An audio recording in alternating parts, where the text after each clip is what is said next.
Hello, sports fans, and welcome to the Scout Sports 101 Browns NFL preseason postgame show, the final one of the preseason. And I'm sorry it's a little late, but the Browns they fall short by 1 point last Saturday to the Kansas City Chiefs, 33 to 32, uh, and to the Kansas City Chiefs. And that's, as I said last Saturday, at Arrowhead Stadium in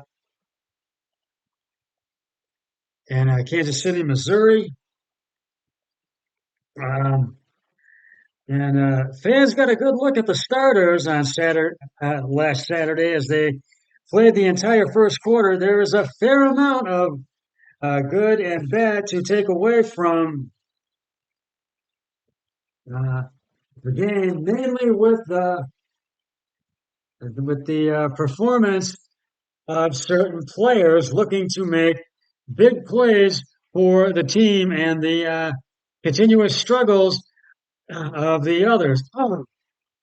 Deshaun Watson acknowledged there is plenty to fix with about 2 weeks, well, actually less than 2 weeks to go before the start of the regular season. The Browns quarterback also has seen some progress and believes things are trending in the right direction. He might have thought the same way after his first two drives last Saturday.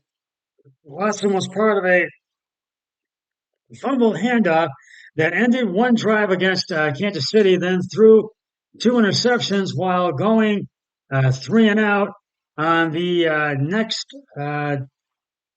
on the next, which is drive. But the $230 million quarterback eventually settled down, leading Cleveland to touchdowns on his next two drives before the Chiefs rallied from behind.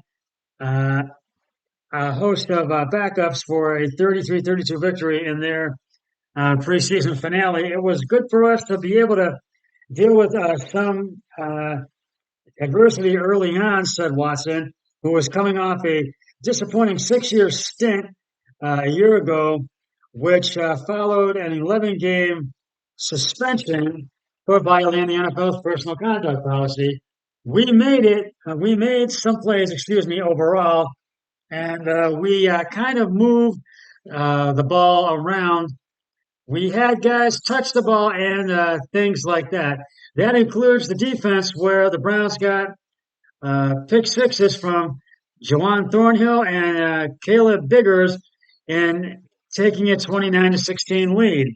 After the Chiefs rallied to go ahead late in the fourth quarter, struggling Browns kicker Cade York hit a 40-yard field goal to regain the lead.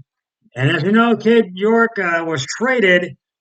The Browns traded Cade York for LA Chargers kicker Dustin Hopkins. I'll talk more on that in a moment. And Cade York is now signed with the Tennessee Titans. I'll talk more on that in a moment as well. But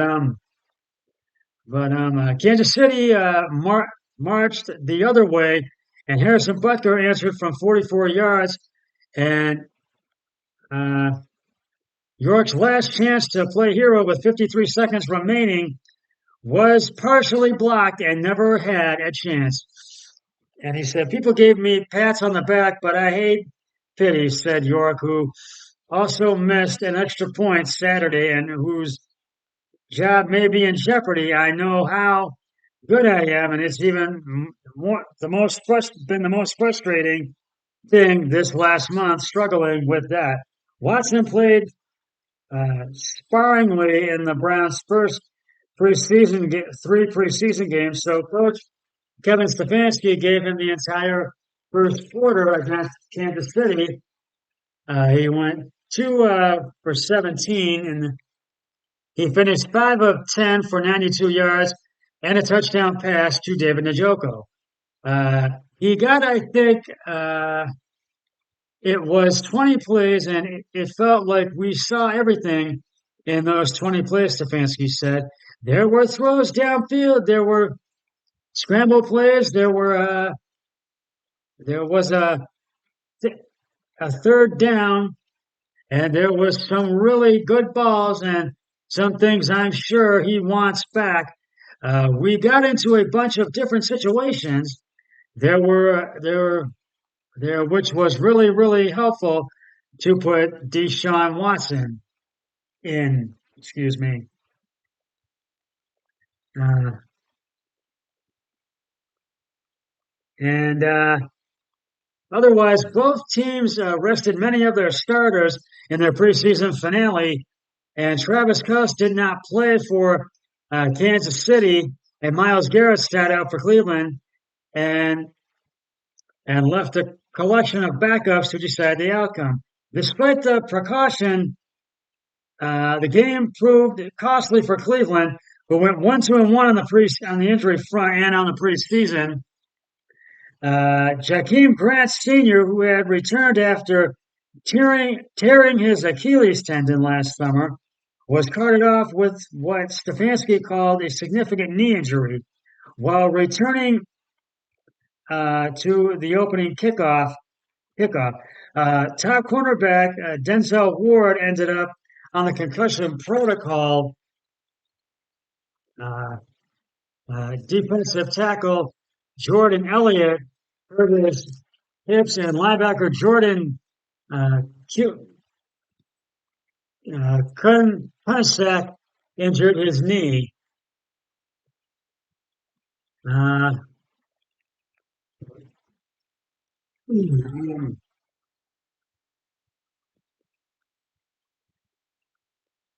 and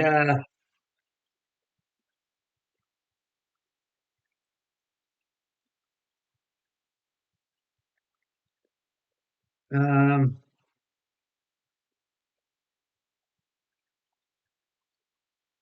and and Shayna Buechele, who has been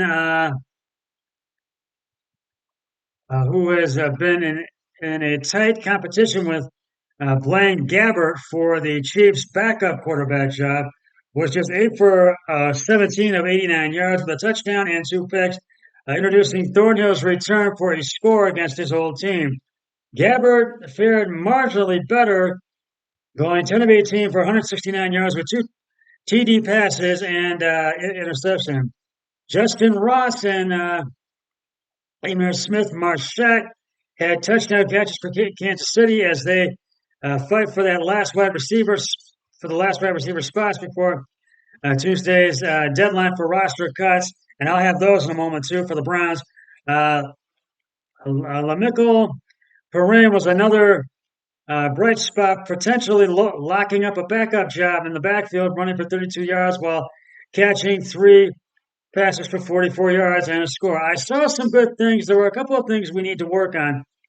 Chiefs coach Andy Reid said, obviously, too many turnovers that cost us points. You can't have that for sure. And Browns and Myles Garrett did not suit up for any of the Browns' preseason games.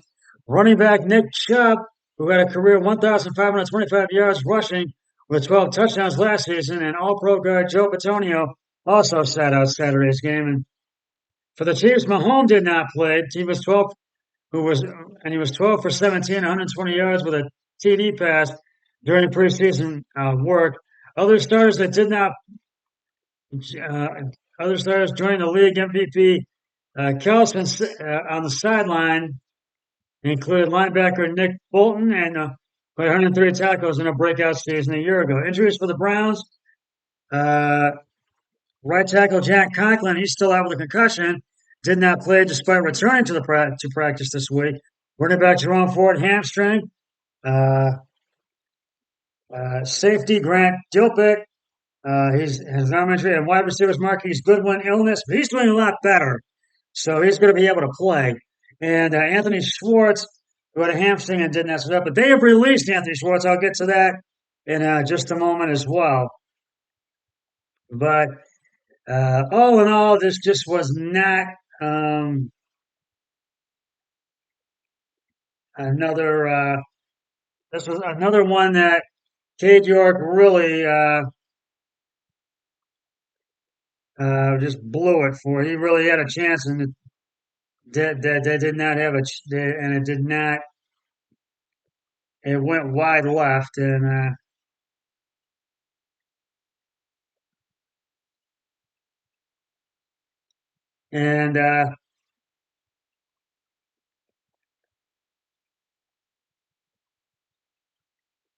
and so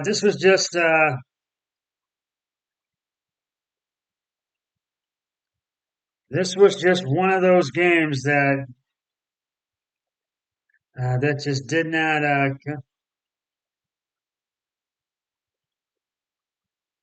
And as you know, the Browns traded Cade York to the for a fourth round pick last week, and they traded for LA Chargers kicker Dustin Hopkins, and they brought in Nate Folk to replace York from the Patriots, and now former Browns kicker Cade York has signed with the Tennessee Titans practice squad. Cade York, who was released by the Cleveland Browns after training for Dustin Hopkins, has opted to sign with Tennessee Titans practice squad.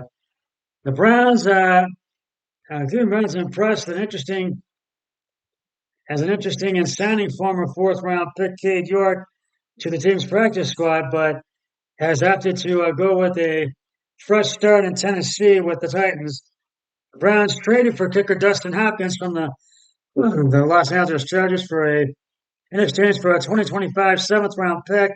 Throughout the offseason into the preseason, Browns head coach Kevin Stefanski and players were steadfast in their support of York. And it wasn't until this final press conference before cutdown where Stefanski softened on the idea. York was a tremendous kicker at LSU, and he struggled as a freshman before finding his arm and becoming one of the best kickers in all of college football. And after a 58 game winning field goal against the Carolina Panthers to open the 2022 season, York struggled the rest of the season. And even the following week against the Jets, he missed an extra point, which was one of the uh, comedy errors the Browns committed that allowed the New York Jets to complete a historic comeback with under 2 minutes to go. Titans get a free look at a kicker who has talent but simply needs to figure out consistency. It could be uh, a, a cup for them. However, if any team wants to sign York off their practice squad, they would be able to. They would be able. For the Browns, it's a major disappointment as both fourth round picks from the 2022 draft are already off the team just a year later. So, yes, Cade York is now with the Tennessee Titans practice squad. And this is another one we've been waiting for to find out. And it is the 2023 Browns 53-man roster breakdown. And I'm going to give it to you right now. I'm going to do it. The Browns initial the 2023 man league's official roster cut down deadline was yesterday at 4 p.m.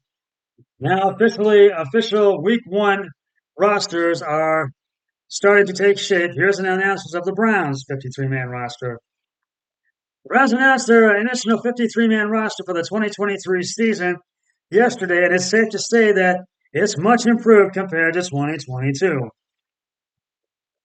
This year's roster is a reflection of Andrew Berry's hard work and determination to improve in the areas that let the team down last year. Cleveland's biggest Achilles heel in 2022 was their defensive line, especially on the interior. The entire defensive line has been totally revamped this season, and at least on paper, it should be considered a strength as of right now. A lot more speed and playmaking ability was added to the receiver room in regards to Elijah Moore and Marquise Goodwin. Javon Thornhill as an element to this defense that the team thought they were getting in John Johnson III, which is a neutral center field type safety that can patrol the middle of the field. It's important to note that this is just the initial 53-man roster that had to be officially set if, by 4 p.m. yesterday. This is still going to be a few moves made between now and week one. For instance, Maurice Hurst and Michael Dunn were both released, but are expected to be brought back once they are able to move a couple of guys to injured reserve. Quarterbacks, we have quarterbacks Deshaun Watson and Dorian Thompson-Robinson. Now, this is not much to analyze here. Deshaun Watson is Deshaun Watson, and Thompson-Robinson has been displaying great poise and comfortability and swagger throughout the preseason. He allowed Cleveland to fearlessly trade for Josh Dobbs and waive Kellen Mond. Running backs, we have Nick Chubb, Jerome Ford is out with an injury, and Pierre Strong. They simply kept the best three ball carriers on its roster. Nick Chubb continues to be one of the best running backs in the league, and Jerome Ford has shown glimpses of excitement when on the field. The team traded for Pierre Strong on Sunday in order to solidify the running back room. His speed and burst and pass catching ability gives Cleveland a better option of running back three than like Demetric Felton, who was also released by the Browns and was waived by them. And Harrison Hall and or John Kelly. Now the wide receivers, we have Amari Cooper, we got Elijah Moore, Donovan Peoples-Jones, Cedric Tillman, who's really been showing his stuff, David Bell, and Marquise Goodwin. Amari Cooper, Donovan Peoples-Jones, and David Bell returned from the team after having a successful season in 2022. Cooper and DPJ are the definition of consistency and versatility, both having the ability to seamlessly rotate between X and Z in the offense. David Bell had a better season efficiency-wise than most people realize. He was one of the top rookie receivers in 2022 when it came to separation ability in one-on-one coverage situations. There is an important stat because he sees this type of coverage more often than, not being a slot receiver. Elijah Moore and Marquise Goodwin being the Browns bring the Browns something that they've been missing in the wide receiver room as of late. Speed and explosiveness. Moore was used all over the field throughout the offseason, even lining up in the backfield, or more than on more than one occasion. Goodwin is the type of guy that is able to threaten defenses with his ability to win virtual routes downfield. Cedric Tillman could end up being another steal for Cleveland in the 2023 draft class. He's already and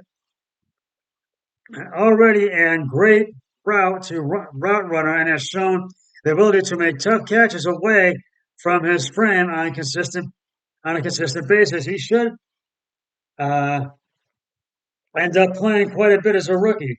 Tight ends David Njoku and Jordan Atkins and Harrison Bryant. Cleveland's 2023 tight end room is made up of three players that have proven production in different areas. David Njoku could be primed for a big year in this revamped spread of offense led by Deshaun Watson. Jordan Atkins has been used all over the field throughout his time in Houston, and he could be used the same way with the Browns. The team currently has one true inline tight end roster, and that's David Njoku. So this speaks towards the way the position could be used going forward. Harrison Bryant has been out with a undisclosed injury since the beginning of August, but he returned to practice yesterday, and he rounds out the tight end room heading into the season. Offensive line, we have Jedrick Wills Jr., Joe Patonio, Ethan Peck, Wyatt Teller, Jack Conklin, James Hudson III, Nick Harris, Dawand Jones, and Luke Whippler.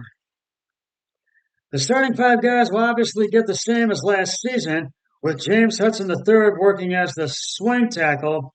Joe DeGloss Jr. had a bad fifth-year option. Had his bad fifth-year option picked up by the team in May, and the team is banking on his improvement and development over the next two seasons. Jack Conklin is a Pro Bowl level right tackle when healthy, excuse me, but that's something that he has been having trouble with as of late. The team might modify his practice schedule in hopes of limiting nagging injuries.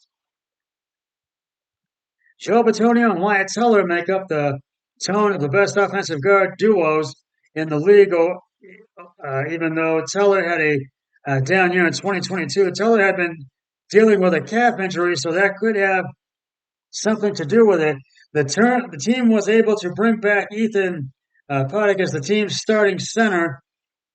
He was one of Cleveland's success stories last season, stepping up and developing into a above-average NFL center. Let's hope that he continues playing at the high level that he is in this revamped offense. Nick Harris has shown the ability to be successful as the team's backup center, and rookie center Luke Whippler both played well throughout camp and the preseason. Dawand Jones has been a rookie sensation at right tackle for this team. He's allowed 0 sacks through 148 pass blocking snaps in 4 preseason games. Michael Dunn was a surprise cut on Monday, but it seems like the team will try to bring him back as soon as they can move some guys to injured reserve. Now, defensive tackles: Dalvin Tomlinson, Shelby Harris, Jordan Elliott, and Sakai Akaya. Cleveland took a position of weakness in 2022 and transformed it into what should be a strength in 2023. The additions of Dalvin Tomlinson, Shelby Harris, and Sakai Akaya have the potential to major calisthenics for a defensive tackle group that ends up being one of the best in the AFC North. The team was able to restructure Jordan Elliott's deal in the offseason. Maurice Hurst was released, which was surprising, but it sounds like they'll keep on bringing him back once Alex Wright is moved to injured reserve.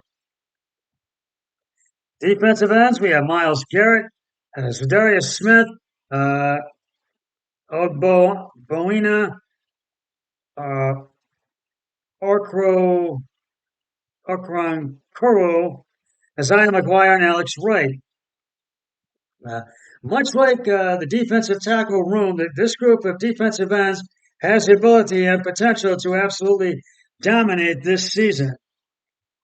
Myles Garrett has NFL Defensive Player of the Year written all over him, and Zadarius Smith looks like a stronger version of Jadeveon Clowney, and Ogbo Okrowan Kawo is essentially a Swiss Army knife that Jim Schwartz can use on either side of the defensive line. Alex Wright has developed into a solid depth option that could possibly even be featured as in sub packages on obvious rundowns. He's currently rehabbing from a knee injury, so most likely going to be moved to IR soon. And 2023 fourth-round pick Isaiah McGuire excelled against the run in college, but looking good rushing the passer throughout the preseason. Linebackers: Anthony Walker Jr., Jeremiah Orzwa-Cormoya, and Sahon Tahaki. Tony Fields II, Mohamed Diabate, Matthew Adams, and Jordan Kunasowicz. And they have really looked good. Quarterbacks: Denzel Ward, Greg Newsome II, Martin Emerson Jr., A.J. Green III, Cameron Mitchell, and Nick Ford. For safeties: Juwan Thornhill, Grant Delpit, and Rodney McLeod. Ronnie Hickman and D. Anthony Bell as well. And for kicker, Dustin Hopkins, we have him. The Cade York experiment didn't work, so they traded him. So now we have Dustin Hopkins and punter Corey Rodriguez. We have him. We also and for launch snapper Charlie Hewlett. And that's the 53-man roster to this point, and we'll find out once they've made some moves and see who will start for Week 1. And I think the Browns can have a better team. A lot of people are saying there was some media at 92.3 that's saying the Browns going to be fourth in the AFC, but I don't think that's going to be. I think we're going to go from worst to first. I think we're going to be in first place this year. We're going to have a good team this year, and I think we're going to make the playoffs as well. So we'll see what they do between now and Week 1. And that's just about going to wrap it up for the Scott Sports 101 Browns NFL postgame show. And I'll have another trivia question on my next podcast, which will be probably most likely be my Scott Sports 101 Thursday Night Football pregame show, Week 1 kickoff show. That'll be kickoff Week 1. And then on Sunday kickoff, and then Sunday, September 10th, when the rest of the season kicks off, that will be the season premiere of Scott Sports 101. And I will be at the Murphy House, the home of my really good friends, Matt and Katie Murphy. And my special guest will be none other than my really good friend, Matt Murphy. So until then, always remember, be a team player each and every day in every way possible. Come on, everybody. 3, 2, 1, I'm done.